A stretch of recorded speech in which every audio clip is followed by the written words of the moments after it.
En este segundo vídeo vamos a seguir estudiando el magnetismo, más concretamente el fenómeno conocido con el nombre de electromagnetismo. A principios del siglo XIX ya se conocía bastante sobre la electricidad y también se había experimentado bastante sobre el magnetismo, pero se creía que eran dos fuerzas, dos fenómenos completamente distintos. Los estudios de Ørsted y Faraday llevaron a la conclusión de que estos fenómenos tenían un fundamento único. A partir de entonces se comenzó a hablar de electromagnetismo. Es la parte de la física que estudia la relación entre los fenómenos magnéticos y los fenómenos eléctricos. Esta teoría unifica las explicaciones que los científicos tienen para estos fenómenos. Antes de comenzar, tenemos que entender qué es esto de la corriente eléctrica. Se denomina corriente eléctrica el movimiento continuado de cargas eléctricas entre dos puntos. En la física se sabe que cuando una carga eléctrica se está moviendo, genera un campo magnético, ¿vale? Y esto es lo que hizo Ørsted en su famoso experimento. Comprobó las cargas eléctricas cuando se mueven por un conductor generan un campo magnético, como vamos a ver en el vídeo que continúa. Para repetir el experimento de Ørsted necesitamos un cable, una brújula, ponemos el conductor encima de la brújula paralelo a la aguja de esta última. Y ahora, con una pila de 9 voltios, conectamos la batería al circuito, a nuestro cable.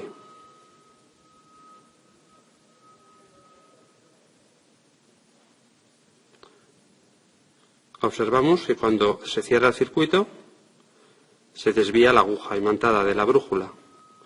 Esto es debido al campo magnético que genera la electricidad al circular por el conductor. Si situamos la brújula encima en vez de debajo del conductor,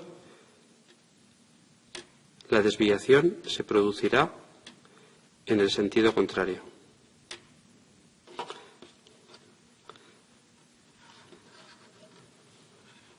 Si cambiamos la polaridad o sentido de la corriente, observamos que también se cambia el sentido en el que se desvía la aguja.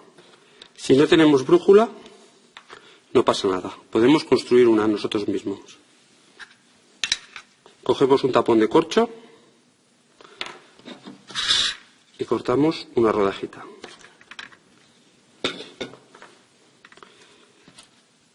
Y atravesamos la rodaja con una aguja.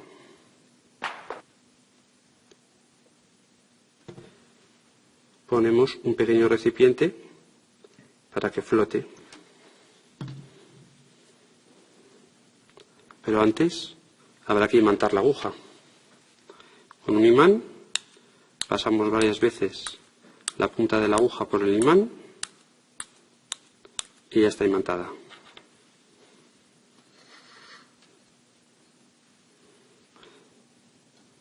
Vemos que se orienta norte-sur. Ponemos el cable encima y lo conectamos.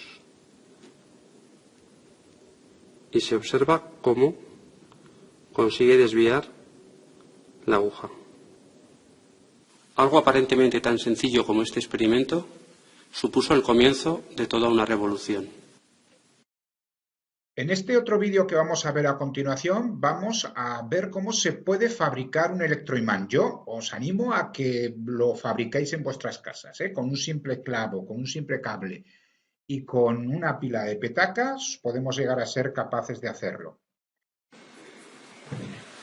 Hemos visto cómo un imán crea un campo magnético, es decir, es capaz de producir a su alrededor una perturbación y en este caso desviaría la aguja de la brújula o en este caso movería estas agujas metálicas. Nosotros podemos fabricar, podemos construir nuestro propio imán, un imán que no va a ser permanente, sino que va a funcionar como tal mientras esté conectada el cable a la pila eléctrica. Para eso se necesita un clavo un cable, enrollamos alrededor del clavo, como podéis ver, y una pila de petaca, por ejemplo. Observar que al conectar ese clavo a la pila es capaz de desviar la brújula, por tanto tenemos un imán, un electroimán. También será capaz de atraer a los clavos de hierro.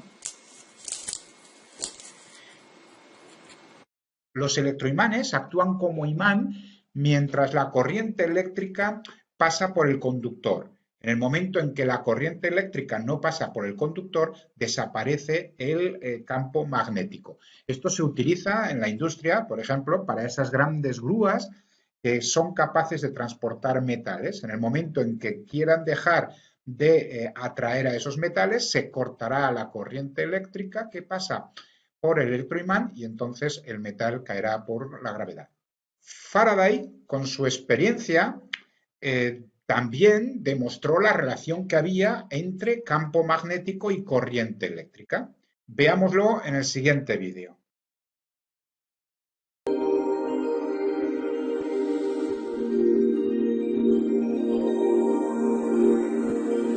A principios de la década de 1830, Michael Faraday, en Inglaterra, y Joseph Henry, en los Estados Unidos, descubrieron independientemente que la variación temporal del flujo del campo magnético que atraviesa la superficie limitada por una espira conductora induce en esta espira una corriente eléctrica.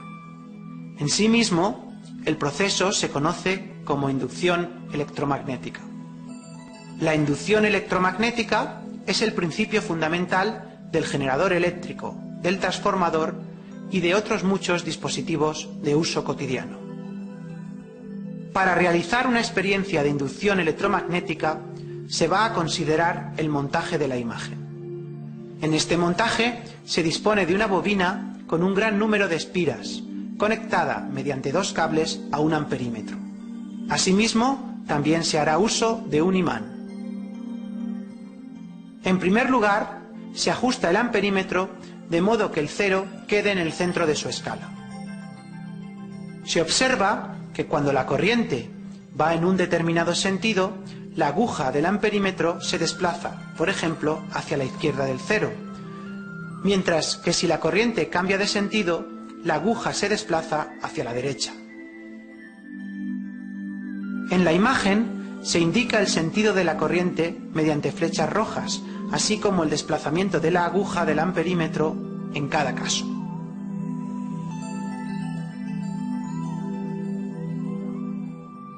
Veamos cómo es posible generar una fuerza electromotriz inducida y, por tanto, una corriente inducida.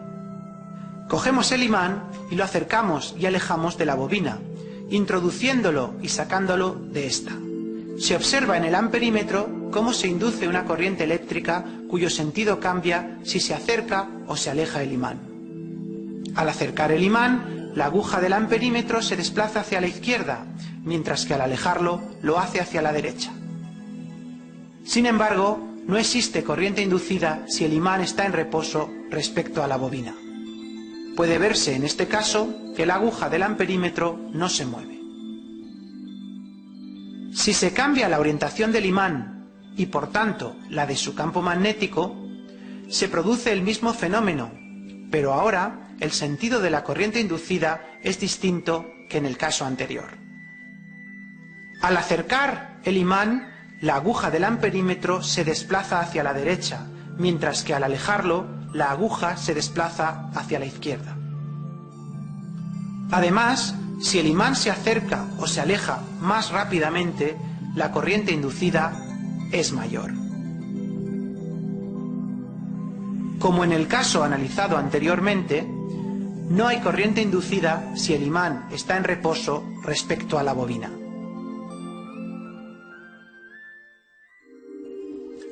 Por último, vamos a ver cómo también se genera corriente inducida cuando el imán está en reposo y se mueve la bobina respecto al imán, alejándola o acercándola.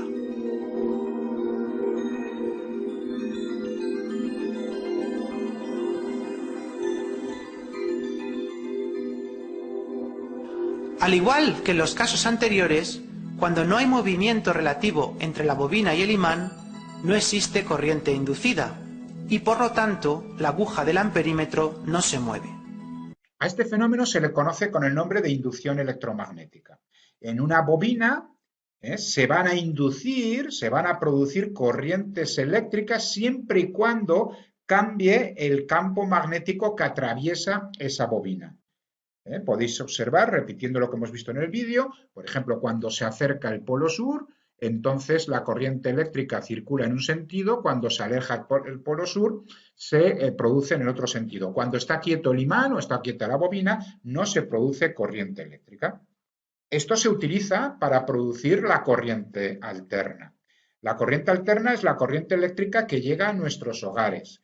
Nosotros podemos utilizar dos tipos de corrientes, la corriente continua, que es la que nos da las pilas, y la corriente alterna, que es la que llega a nuestros hogares. Repito, ¿cómo se produce la corriente alterna? Muy fácil, se tiene unos campos magnéticos y las bobinas se hacen girar. Cuando se hacen girar, por lo que hemos visto en el experimento de Faraday, se produce un cambio de la corriente eléctrica en uno u en otro sentido. Aquí abajo tenéis una gráfica donde se nos muestra el voltaje de una pila que es continuado durante el tiempo, mientras que el voltaje de la corriente alterna podemos oscilar, que a veces es positivo, a veces es negativo, es decir, va oscilando entre valores positivos y negativos. Esto se traduciría en un conductor en que la corriente eléctrica, digamos, podríamos decir así, que va de izquierda a derecha a izquierda. Oscila rápidamente del orden de 60 hercios, es decir, 60 ciclos por segundo. Bien, y esto es todo lo referente a magnetismo para este curso de segundo de la ESO. Espero que lo hayáis entendido. Ahora vamos a realizar una serie de cuestiones. Nos vemos pronto. Hasta luego.